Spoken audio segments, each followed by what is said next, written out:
Assalamualaikum warahmatullahi wabarakatuh.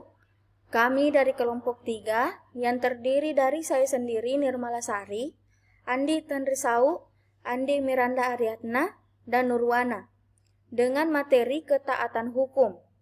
Untuk mengefisienkan waktu, langsung saja kita ke materi yang pertama, yaitu pengertian teori ketaatan. Menurut Sajipto Raharjo, pada dasarnya melibatkan dua variabel, masing-masing adalah hukum dan manusia, yang menjadi objek pengaturan hukum tersebut. Dengan demikian, kepatuhan terhadap hukum tidak hanya dilihat sebagai fungsi peraturan hukum, melainkan juga fungsi manusia yang menjadi sasaran pengaturan. Nah, kepatuhan hukum tidak hanya dijelaskan dari kehadiran hukum semata, melainkan juga dari kesediaan manusia untuk mematuhinya. Pertanyaan yang sering timbul adalah, atas dasar apakah seseorang atau kelompok atau suatu masyarakat itu taat atau patuh terhadap hukum yang berlaku? Sujono Sukanto mengemukakan tentang dasar-dasar kepatuhan terhadap hukum, yaitu yang pertama adalah mengapa seseorang atau kelompok atau masyarakat mematuhi kaidah-kaidah?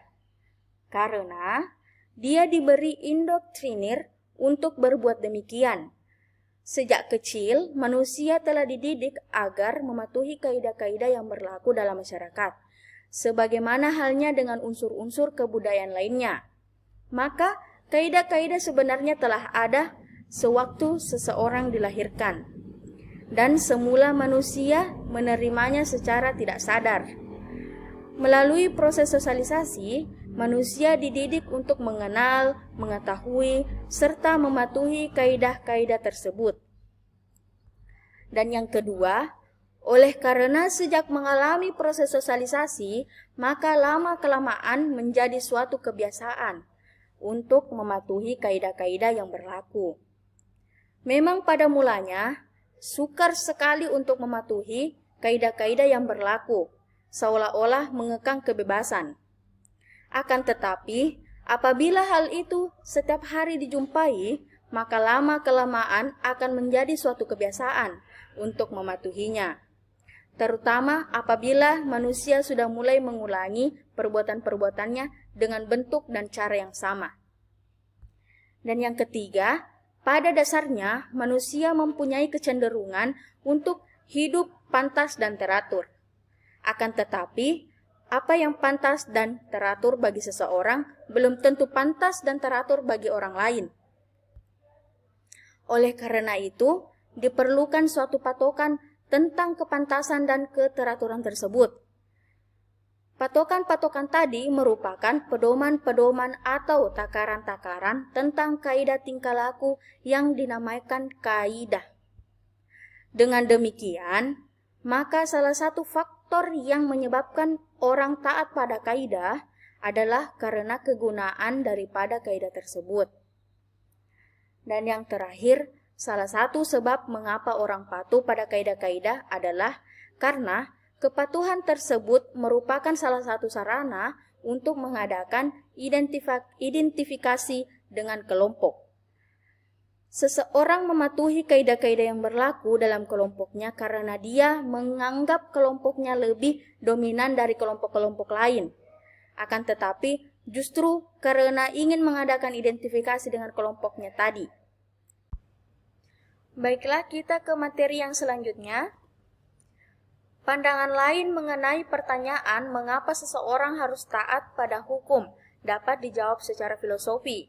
Sebagaimana dikutip oleh Ahmad Ali dari tema tentang compliance dalam buku The Philosophy of Law and Encyclopedia karya editor Christopher Berry Gray, bahwa paling tidaknya ada 3 pandangan mengapa seseorang menaati hukum sebagai berikut. Yang pertama, kewajiban moral. Yang kedua, kewajiban utama. Dan yang ketiga, berlawanan dengan kewajiban moral dan kewajiban utama. Pandangan yang pertama disebut pandangan ekstrim, karena bagi setiap warga negara untuk melakukan yang terbaik yaitu senantiasa menaati hukum. kecuali dalam hal hukum memang menjadi tidak menjamin kepastian atau inkonsistensi. Kadang-kadang keadaan ini muncul dalam pemerintahan rezim lalim. Dan pandangan kedua, yang dianggap pandangan tengah, adalah bahwa kewajiban utama bagi setiap orang atau prime facie adalah kewajiban untuk menaati hukum. Dan pandangan ketiga, dianggap pandangan ekstrim kedua yang berlawanan dengan pandangan ekstrim pertama, karena kita hanya mempunyai kewajiban moral untuk menaati hukum jika hukum itu benar, dan kita tidak terikat untuk menaati hukum. Jika dapat dipahami bahwa secara filosofis, pada dasarnya setiap orang memiliki kewajiban untuk taat pada hukum.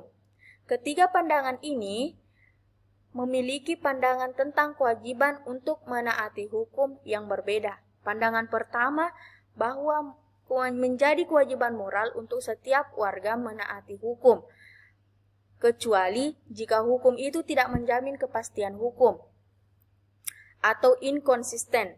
Pandangan lainnya, yang bertentangan dengan pandangan sebelumnya, memandang bahwa kewajiban moral untuk menaati hukum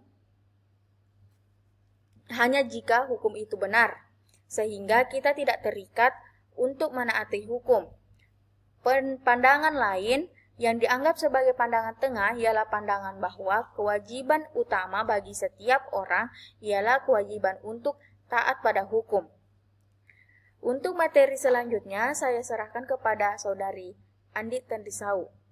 Saya akan meneruskan materi dari Saudari Nirmalasari, yaitu Surjono Sukanto mengemukakan pendapat H.C. Kelman bahwa masalah kepatuhan hukum yang merupakan suatu derajat secara kualitatif dapat dibedakan dalam 3 proses. Yang pertama, compliance, diartikan sebagai suatu kepatuhan yang didasarkan pada harapan akan suatu imbalan dan usaha untuk menghindarkan diri dari hukuman yang mungkin dijatuhkan. Kepatuhan ini bukan didasarkan pada suatu keyakinan pada tujuan kaedah hukum yang bersangkutan, dan lebih didasarkan pada pengendalian dari pemegang kekuasaan. Sebagai akibatnya, maka kepatuhan akan ada apabilanya ada pengawasan yang ketat terhadap pelaksanaan kaedah-kaedah hukum tersebut. Yang kedua, identification, terjadi apabila kepatuhan terhadap hukum ada bukan karena instruksinya, akan tetapi agar keanggotaan kelompok tetap terjaga serta ada hubungan baik dengan mereka yang diberi wewenang untuk menerapkan kaedah-kaedah hukum tersebut. Daya tarik untuk patuh adalah keuntungan yang diperoleh dari hubungan-hubungan interaksi tadi. Walaupun seseorang tidak menyukai penegak hukum, akan tetapi proses identifikasi terhadapnya berjalan terus dan mulai berkembang perasaan-perasaan positif terhadapnya. Hal ini disebabkan oleh karena orang yang bersangkutan berusaha untuk mengatasi perasaan-perasaan khawatirnya terhadap kekecewaan tertentu dengan jalan menguasai objek frustasi tersebut dengan mengadakan identifikasi. Yang ketiga, internalization. Seorang mematuhi kaedah-kaedah hukum oleh karena secara intrinsik keatuhan tadi mempunyai imbalan. Isi kaedah-kaedah tersebut adalah sesuai dengan nilai-nilainya sejak semula pengaruh terjadi atau oleh karena dia mengubah nilai-nilai yang semula dianutnya. Hasil dari proses tersebut adalah konformitas yang didasarkan pada motivasi secara intrinsik. Pusat kekuatan dari proses ini adalah kepercayaan orang tadi terhadap tujuan dari kaedah-kaedah yang bersangkutan, terlepas dari perasaan atau nilai-nilai terhadap kelompok atau pemegang kekuasaan maupun pengawasannya. Selanjutnya, kapan suatu aturan hukum atau perundang-undangan dianggap tidak efektif berlakunya? Menurut Ahmad Ali, jawabannya adalah yang pertama, jika sebagian besar warga masyarakat tidak menaatinya. Yang kedua, jika ketaatan sebagian besar warga masyarakat hanya ketaatan yang bersifat compliance atau identification. Dengan kata lain, walaupun sebagian besar warga masyarakat terlihat menaati aturan hukum atau perundang-undangan, namun ukuran atau kualitas efektivitasnya aturan atau perundang-undangan itu masih dapat dipertanyakan. Jadi, menurut Ahmad Ali, dengan mengetahui adanya 3 jenis ketaatan tersebut, maka tidak dapat sekedar menggunakan ukuran ditaatinya suatu aturan hukum atau perundang-undangan sebagai bukti efektifnya aturan tersebut, tetapi paling tidaknya juga harus ada perbedaan kualitas efektivitasnya. Semakin banyak warga masyarakat yang menaati suatu aturan atau perundang-undangan hanya dengan ketaatan yang bersifat compliance atau identification saja, berarti kualitas efektivitasnya masih rendah. Sebaliknya, semakin banyak ketaatan yang bersifat internalization, maka semakin tinggi kualitas efektivitas aturan hukum atau perundang-undangan itu. Baiklah, materi selanjutnya akan dibacakan oleh Saudari Andi Miranda Aryatna. Baiklah, saya akan menjelaskan penjelasan materi yang telah dijelaskan oleh Andi Tendrisau, yaitu menurut Sudjono Sukanto, penegakan hukum atau efektivitas hukum sangat dipengaruhi oleh faktor-faktor sebagai berikut.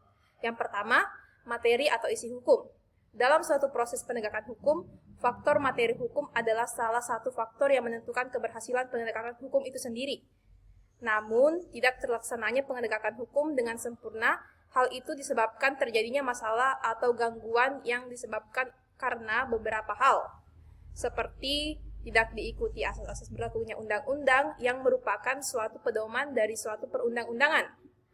Hal yang kedua ialah belum adanya suatu aturan pelaksana untuk menerapkan undang-undang. Dan yang ketiga, ketidakjelasan arti kata-kata di dalam undang-undang yang mengakibatkan kesimpung siuran di dalam penafsiran dan penerapannya. Yang kedua adalah penegakan hukum. Penegakan hukum mempunyai peran penting dalam penegakan hukum itu sendiri. Perilaku dan tingkah laku aparat pun seharusnya mencerminkan suatu kepribadian yang dapat menjadi teladan bagi masyarakat dalam kehidupan sehari-hari. Aparat penegakan hukum yang profesional adalah mereka yang dapat berdedikasi tinggi pada profesi sebagai aparat penegak hukum, akan dapat melaksanakan tugas dan kewenangannya seorang penegak hukum dengan baik. Nomor 3 atau materi nomor 3 adalah sarana atau fasilitas. Dengan dukungan sarana dan fasilitas yang memadai, penegakan hukum akan dapat terlaksana dengan baik. Sarana dan fasilitas yang dimaksud antara lain sumber daya manusia atau SDM, organisasi yang baik, peralatan yang mumpuni, dan sumber dana yang memadai. Bila sarana dan fasilitas tersebut dapat dipenuhi, maka penegakan hukum akan berjalan dengan maksimal. Materi nomor 4 adalah masyarakat. Penegakan hukum adalah berasal dari masyarakat dan untuk masyarakat. Oleh karena itu, peran masyarakat dalam penegakan hukum juga sangat menentukan. Masyarakat yang sadar hukum tentunya telah mengetahui mana yang merupakan hak dan kewajiban mereka. Dengan demikian, mereka akan mengembangkan kebutuhan-kebutuhan mereka sesuai dengan aturan yang berlaku. Faktor selanjutnya adalah nomor 5, budaya. Budaya atau kebudayaan hukum pada dasarnya mencakup nilai dasar yang mendasari keberlakuan hukum dalam masyarakat, yang menjadi patokan nilai yang baik dan buruk. Menurut Purnadi Purbacaraka dan Sudjono Sukanto, terdapat persaingan nilai yang berperan dalam hukum, yaitu yang nomor pertama adalah nilai ketertiban dan ketentraman, yang kedua nilai jasmania atau kebendaan, dan nilai kerohanian atau keakhlakan. Nomor 3, nilai kelanggengan atau konservatisme, dan nilai kebaruan atau inovatisme. Oke, beralih ke slide selanjutnya, yaitu menurut Purnadi Purbacaraka dan Sudjono Sukanto, terdapat pasangan nilai yang berperan dalam hukum, yaitu yang pertama adalah nilai ketertiban dan ketentraman, yang kedua nilai jasmania atau kebendaan, dan nilai kerohanian atau keakhlakan, dan nomor 3 adalah nilai kelanggengan atau konservatisme, dan nilai kebaruan atau inovatisme. Nilai ketertiban biasanya disebut dengan keterikatan atau disiplin, sedangkan ketentraman merupakan suatu kebebasan. Secara psikis, suatu ketentraman ada bila seorang tidak merasa khawatir dan tidak menjadi konflik batiniah. Nilai kebendaan dan keakhlakan merupakan nilai yang bersifat universal. Akan tetapi, dalam kenyataan karena pengaruh modernisasi, kedudukan nilai kebendaan berada pada posisi yang lebih tinggi daripada nilai keakhlakan sehingga timbul suatu keadaan yang tidak serasi. Nilai konservatisme dan nilai inovatisme senantiasa berperan dalam perkembangan hukum. Di satu pihak ada yang menyatakan hukum hanya mengikuti perubahan yang terjadi dan bertujuan untuk mempertahankan status quo. Di lain pihak ada anggapan-anggapan yang lain pula, bahwa hukum juga dapat berfungsi sebagai sarana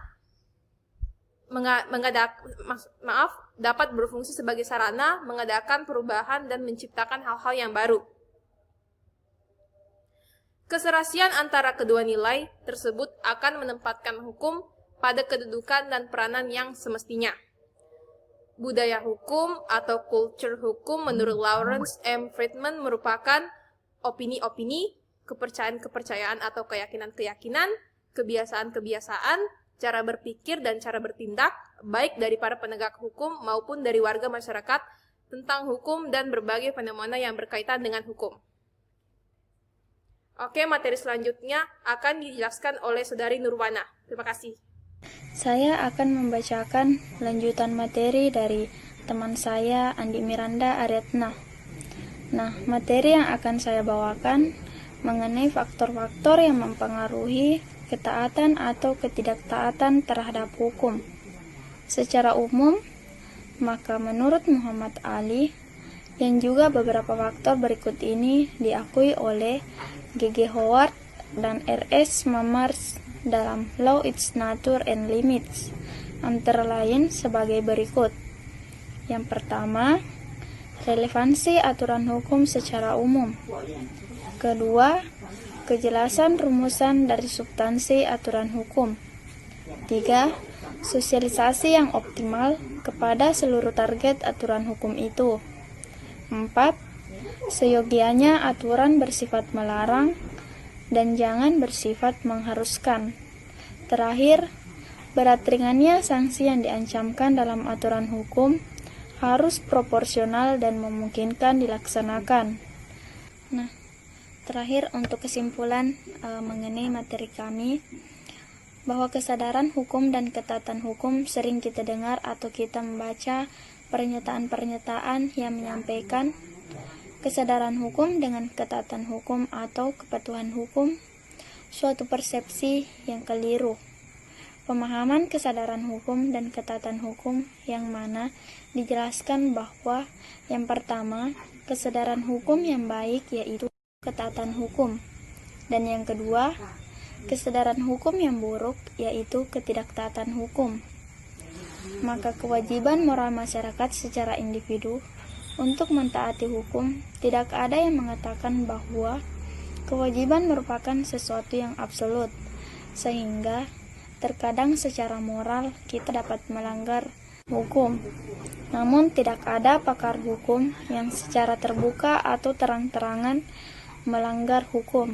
Kita memiliki alasan moral yang kuat untuk melakukan apa yang diperintahkan oleh hukum, seperti tidak melakukan penghinaan, penipuan, atau mencuri dari orang lain. Untuk itu, kita harus menaati hukum jika telah ada aturan hukum yang disertai dengan ancaman hukuman.